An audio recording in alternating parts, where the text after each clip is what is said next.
शिवाजीचे तानाजीचे वारसदार आहात, तुम्ही छत्रपतींचे वारसदार वंशज आहात, हे आठवून द्यायचं आहे.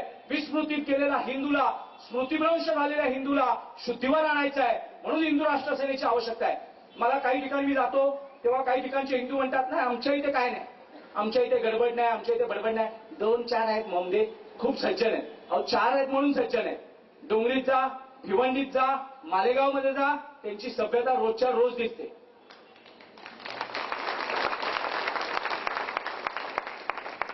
तुम्ही 200 रुपयाचं बिल भरू नका, वीज भरणा, लाईटचं बिल. ताबडतोब वायरमॅन पकडी घेऊन येणार, लगेच फ्यूज काढणार, ताबडतोब तो बिचारा विनंती करणार, मुलांची परीक्षा जवळ आली आहे, 2 दिवस राहू दे मी भरतो, माझा पगार झाला नाहीये. चाकरमानी लोळणार आणि तो वायरमॅन नाही असं नाही होणार, साहेब चिडले, साहेब भडकले. आणि यांचे साहेब तिकडे शेपट्या घालतात. भिवंडीमध्ये या हातमागाच्या गिरण्या चालतात, मालेगावमध्ये हातमागाच्या गिरण्या चालतात, जरीचे कारखाने चालतात. हजारो कोटीचा वीज भरणा, लाईट बिलं त्यांनी भरली नाहीये. राजरोसपणे त्यांनी आकडे टाकले आहेत आणि हजारो कोटीची वीज चोरून वापरली जाते, पण त्यांच्याकडून वसूल करायचा अधिकार शासन आम्हाला देत नाही. मग अधिक भार लावायचा. तुम्ही बिलं बघा, त्याच्यात अधिक भार असतो. आपण कधी विचारलंय का हा अधिक भार कसला? युनिट वापरल्याचे पैसे आम्हाला मान्य आहेत, अमुक टॅक्स तमुक टॅक्स ठीक आहे, अधिक भार ही काय भानगड आहे? अधिक भार म्हणजे काय? अधिकचा अर्थ काय?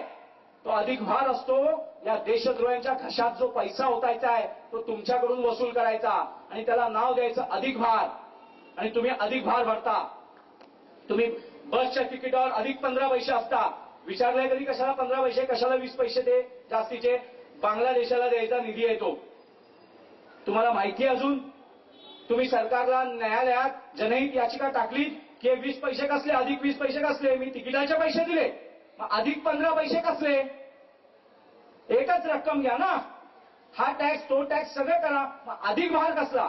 बसच्या तिकिटावर 15 पैसे 20 पैसे 25 पैसे दिले जातात आणि ते ह्या देशद्रोहाच्या घशात ओतले जातात. हिंदूंची धर्मस्थळं, हिंदूंच्या धर्माचा नियम आहे की धर्मस्थळात दान करायचं आणि त्या धर्मस्थळाच्या माध्यमातून धर्माचं अधिष्ठान ठेवून देव देश धर्माला मानून गोरगरिबांना, उपेक्षितांना, दीनदलितांना, दुर्बलांना त्या धर्मस्थळाच्या माध्यमातून अन्नछत्र चालवायचं, वैद्यकीय पुरवठा करायचा, शैक्षणिक पुरवठा करायचा, शिष्यवृत्त्या द्यायच्या, असा एक धार्मिक नियम होता.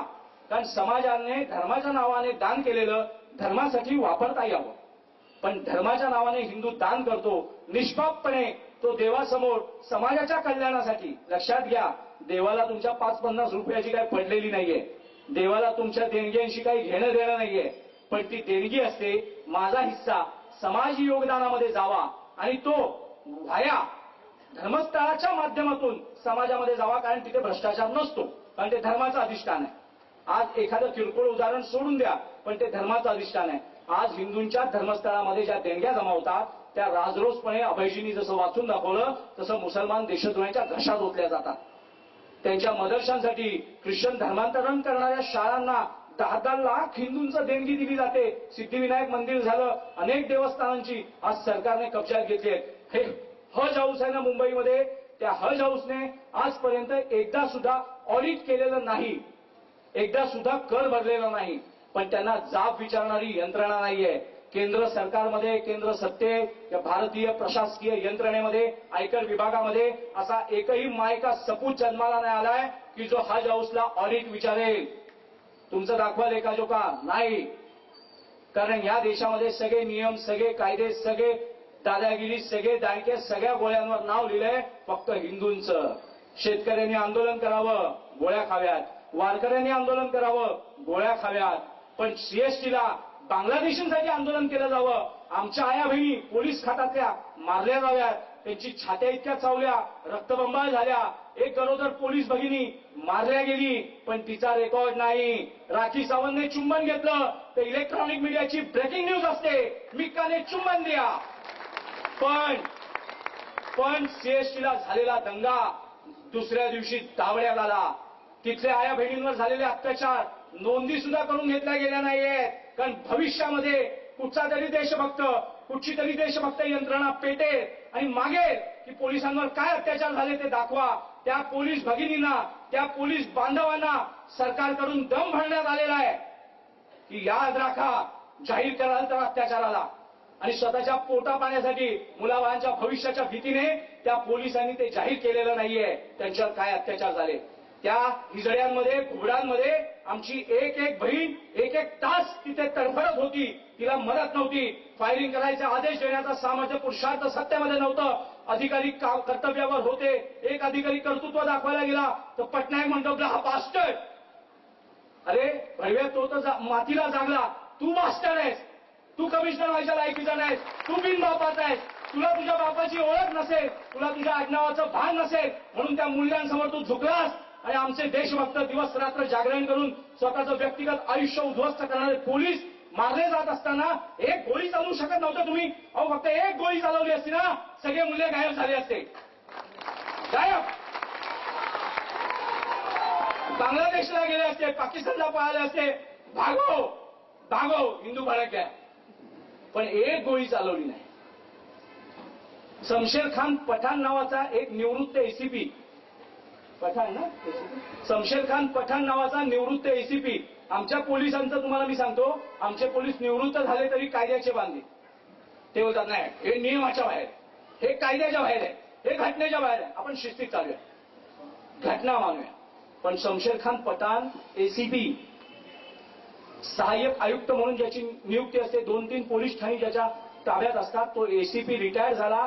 6 महिन्यामध्ये तो रजा अकॅडमी नावाच्या दुसऱ्या दिवशी तो रजा अकॅडमीचा पदाधिकारी झाला. रजा अकॅडमीमध्ये प्रवेश केला दुसऱ्या दिवशी. म्हणजे त्याचं नातं साटेलोटं किती दिवसांचं असेल ते बघा.